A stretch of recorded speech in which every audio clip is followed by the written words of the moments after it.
Здравствуйте! Приветствую вас на канале Про Цветок. Сегодня мы поговорим об огурцах. Культура, конечно, не новая и знакомая. Вроде бы 2% совещества, 98% воды, но тем не менее этот овощ все любят, все знают, всем нравится. Обычный наш посевной огурец. Ну и сразу же, с чего мы начнем? Давайте начнем с загадки. И загадка будет посвящена именно огуречному растению. Назовите в своих комментариях, как вы считаете, какая продолжительность жизни одного огуречного растения и сколько за это время он приносит штук плодов. Это вы подсчитали, в одном из своих роликов я уже называл. Я думаю, если вы не забыли, вы должны запомнить. Жду ваши ответы в конце ролика. Ну, сейчас о чем будем говорить, что мы огурцы высадили. Почва у нас как бы еще, в условиях Беларуси не совсем прогрелась, даже в теплице. Бывают холодные ночи. Поэтому, если вы заметите, мои все огурцы как бы всюду подогреваются. Чем они подогреваются? Бутылки, наполненные водой, лежат между радик, за растениями с северной стороны. Они греют, днем нагреются, потом греют почву. А потом, что нам вода сделает? Правильно. В ней появится зеленая водоросль хлорелла. И вот этой водой мы будем потом поливать наши огурцы, чтобы они лучше развивались. А пока это такие своеобразные теплогенераторы, которые выделяют ночью тепло и, соответственно, согревают почву вокруг наших огуречных растений. По огурцах что необходимо помнить? Что растение очень плодовитое, поэтому, конечно, оно нуждается в хорошей подкормке. Но хорошая подкормка будет в чем заключаться? Что на величину урожая будет влиять количество азота в почве. Поэтому огурцы, хотя и не любят больших концентраций удобрений в почве, но они очень отзывчивы на питание, особенно азотными удобрениями. Потому что, чтобы нарастить большую массу, во-первых, наращивают и много плодов, поэтому, соответственно, надо и много питания. Поэтому нашу подкормку мы для огурцов будем с чего делать. Самое первое, что первая подкормка огурцов в таком виде, пока они уже начали, чтобы хорошо завязывали селенцы, мы берем карбамид, взяли карбамид, и туда добавим триходерму. Триходерма с карбамидом смешивается хорошо. Взяли, пролили наши огурчики, наш триходерма нам защитит от корневых гнилей, чтобы корни не повреждались, а карбамид, она же мочевина, она поможет наращивать большую зеленую массу нашим огурцам. Конечно, если у вас есть, еще можно добавить, растим овощи. Растим овощи, добавляем в этот раствор, результат будет вообще превосходный. Нету растим овощи, мы можем добавить обыкновенные дрожжи. Развести дрожжи с сахаром и опять же в эту подкормочку размешали и все вместе полили наши огурцы под корень. Если вы уже боитесь, что под корень как бы не было много нитратов, значит мы сделаем что? Под корень мы будем лить 2 столовые ложки, мы можем сделать внекорневую подкормку. Там 1 столовая ложка на ведро воды, растворили и обильно-обильно побрызгали наши растения. Это им пойдет только на пользу. И дальше вот по работах, что как бы многие гонятся. Смотрите, первые уже цветут. Первые цветут, начинают расти завязи. И кто-то гонится за ранним урожаем, это ослабляет растения. Поэтому рекомендуется, по крайней мере, 3, кто-то, конечно, и 5 из самых нижних пасынков, из самых нижних плодов удаляет. Чем раньше это сделано, тем быстрее завяжутся, более плодовитые ветки станут плодить. Мы получим гораздо больше урожай. Так что запоминаем это. И в дальнейшем наши огурцы мы также будем подкармливать. Подкармливать теми удобрениями, где есть много азота. Это может быть тоже кристаллон с большим содержанием азота. Он так и называется, кристаллон огуречный. Это может быть та же бродиловка. Очень хорошо пойдет на действие наших огурцы, если вы не любите химических удобрений.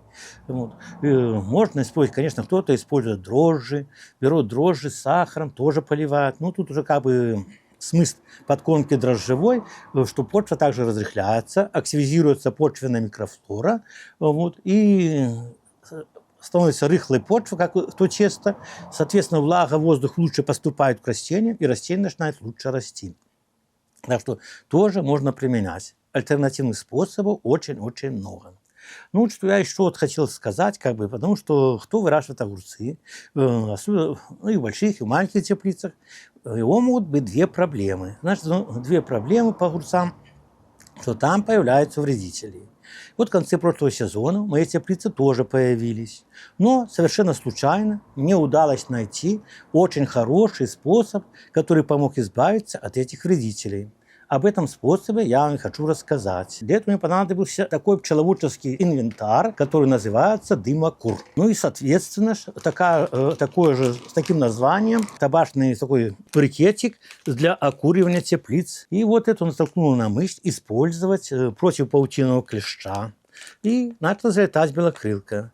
И от белокрылки. Так что оказалось, что если завести этот дымокур, наполнить, чтобы разжечь какую-то кассету из-под яиц бумажную, потом добавляем прямо кусочек всего лишь этого дымокура табачного, вот начинает появляться дым, и ходим, наши растения одымливаем.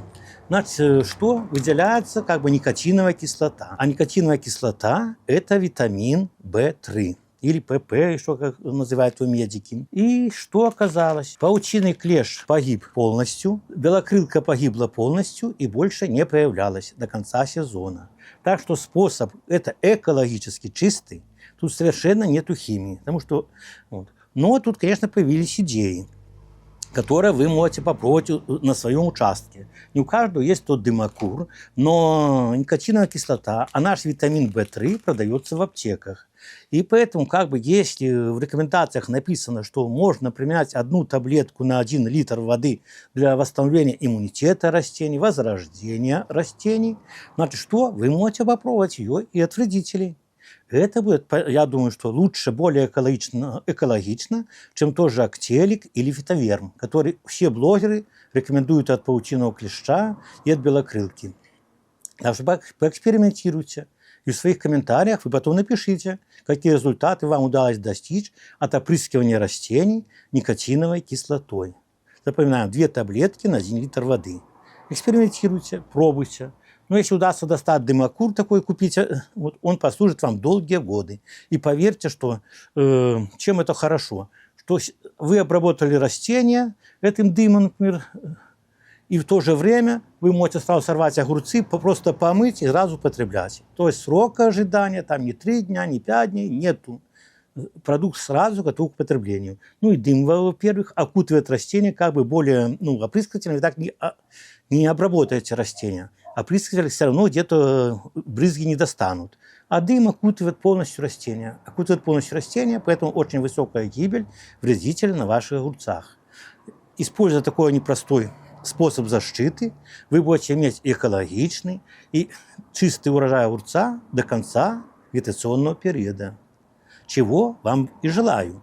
Ну, а теперь вернемся к нашей загадке. Многие не вникают, огурец почему-то тяготеет к цифре 100.